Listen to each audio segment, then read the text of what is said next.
भद्रक जिला तिहिडी श्रीराम नवमी समिति पक्षरु पवित्र विजय दशमी महोत्सव और नगर संकीर्तन अनुष्ठित होइथिला। एही महोत्सव रे हजार हजार श्रद्धालुंको समागम होइथिला।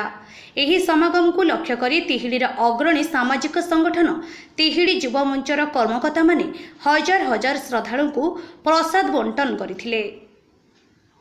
एही प्रसाद बंटन कार्यक्रम रे संगठनर सभापति कैलाश बेहेरा, उपसभापति प्रियव्रत पाढ़ी, संपादक निरंजन बारिकी, संयोजक आईनजीवी नीलमाधव सेनापति, कोषाध्यक्ष साकिर उद्दीन खां, युव समाजसेवी मनोज पाणिग्राही, सदस्य विजय दलई, ललाटेन्दु बारिकी, ब्रह्मानंद पति,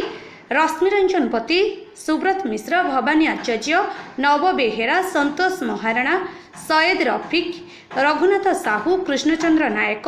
विजय दास, दयानिधि मल्लिकी प्रमुख सहयोग करथिले।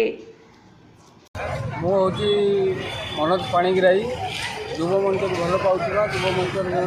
दृढ़ समर्थक एवं युव मंच प्रतिष्ठाता सदस्य भाव में मु निजर परिचय दे कहूँ जे आज हूँ श्रीराम नवमी तिहिडी पालन कर श्रीराम नवमी अवसर में शह शह हजार हजार श्रद्धालुओं आवश्यक थिबा प्रसाद बंटन कार्यक्रम ये आयोजन कर तिहिडी युव मंच से तिहिडी युव मंच ये आयोजन कर उद्देश्य माटी उत्सर्गीकृत मूलरू कही आगामी काली कह माटी उत्सर्गीकृत हो तिहिडी युव मंच ये यार जन्म और आशा करी श्रीराम नवमी जे भद्रक पालन कर गतकाल जो हजार हजार लक्ष समागम होता जे तिहिडी ब्लॉक रे 1 नंबर हो तिहिडी हूँ सदर महकुमा एवं तिहिडी तार एक स्वतंत्र परिचय साहित्य हो संस्कृति हो सब क्षेत्र में छाड़ी ये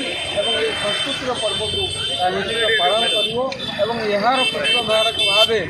तिहिडी युव मंच तार परिचय बहन करूँ यह आम उद्देश्य था बंटन बंटन कार्य ए भी चली यह चालू रही यार